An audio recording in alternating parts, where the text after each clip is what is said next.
Hi, I'm Sarah from The Upcoming. Thanks so much for joining us here at the 81st Venice Film Festival. Maybe by way of introduction, in your own words, can you tell us a bit about Perfumed with Mint? What can people expect when they watch your film? Perfumed with Mint is about two friends who are actually more in a survival conundrum. They are trying to escape memories, painful memories, and they are, in a way, trying to figure out their way out of this limbo. I think the film plays with themes of trauma, with political distress. Tell us a bit about the genesis of the project. What was the starting point? This very powerful phrase, Perfumed with Mint. It actually started in 2014. I think I used to live in a village in the south of Egypt. It's a type of village where people don't lock their doors. It's a very humble village. I spent a lot of time there, and one day a very loved man, very respected man died there. I had to go to the funeral of a man I never knew. But there was something fascinating there that every time they mentioned the man's name, they would add to his name perfumed with mint, as if like his death, remembering him, would bring a breeze of mint. So I was quite fascinated by how people would tie loss to a sense. How did you go about deciding the aesthetic of your film, the look and feel? Do you take influence from other directors in Egypt or from beyond your borders in terms of different kinds of cinema? I've been a cinematographer for 14 years. I shot also the film. So for me, the easiest part of the film was to think of figuring out how to shoot the film, because that's what I was trained to do.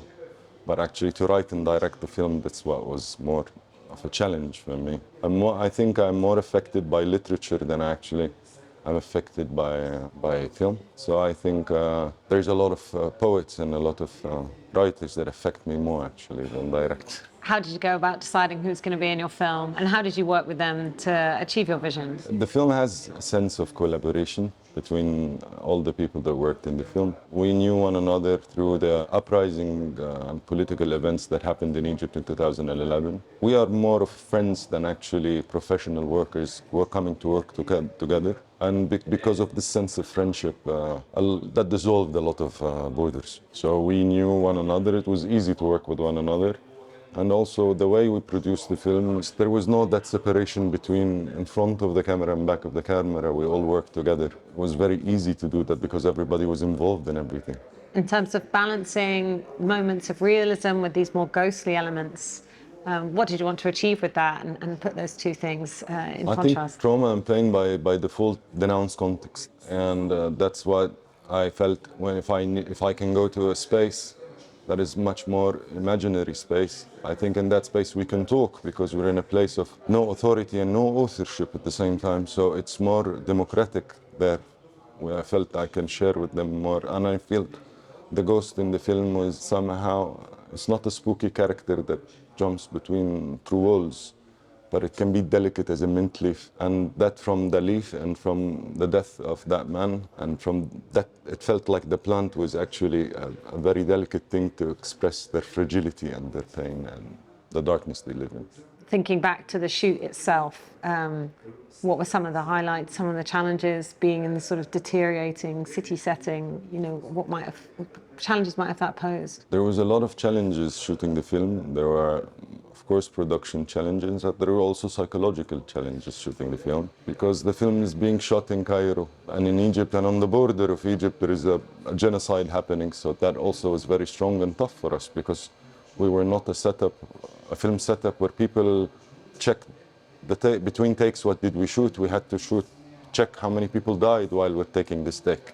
And that was psychologically very draining. And how might, do you think your background, working in documentary, maybe influenced, or, as a cinematographer, influenced your style in terms of how it looks? When I'm a cinematographer, I always try to appeal to the vision of the directors I work with. This time, I didn't have to appeal to anyone. I was only thinking of what I want to do. I'm trying to understand what I want to do.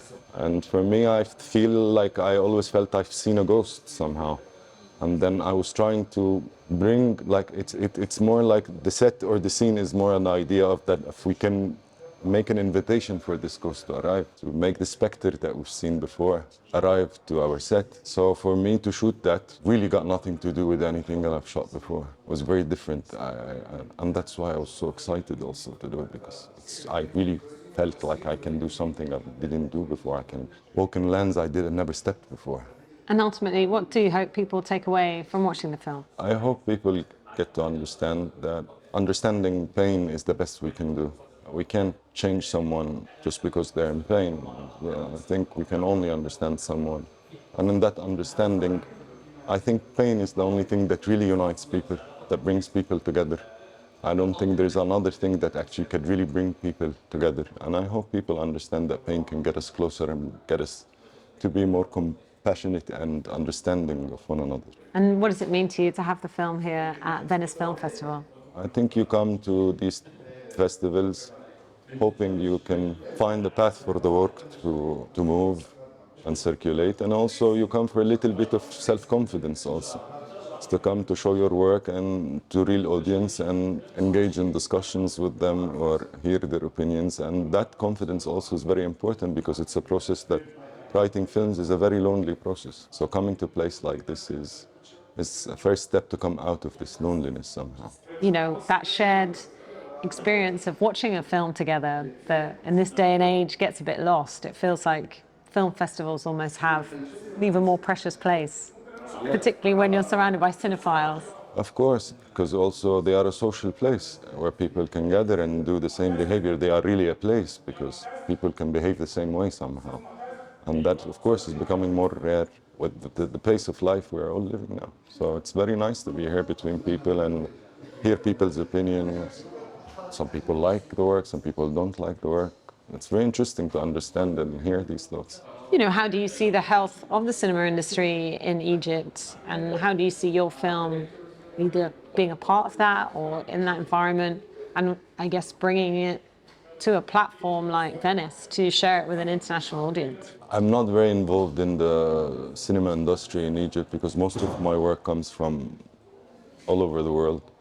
So I'm not an expert on how the industry functions in Egypt. For me, my relationship with that or thinking of Egypt is much more of a poetic dimension for me more than it's actually a physical dimension, because I feel like Egypt's there in the film. I don't have to think about Egypt at all. It's like the relationship between the sculpture and the mountain of marble somehow. You know that the mount is in the sculpture and the sculpture is from the mountain. So I really hope that in Egypt the film gets a chance to be viewed. And what's next for you? I mean, now you've had the taste of not just being the cinematographer, but, you know, having all-encompassing creative control. Is that what you'll do going forward? You do a mixture of working on other people's projects and your own? I think what I hope is that I fly from here to Toronto, for example, so I need to finish and I think I need some time to reflect on what did I learn from all this. So I hope in that learning process also I can understand myself and my work better. Absolutely. Well, thank you so much for sharing all that with me. Congratulations on the film. I'm really enjoying presenting it here in Venice. Thanks so much.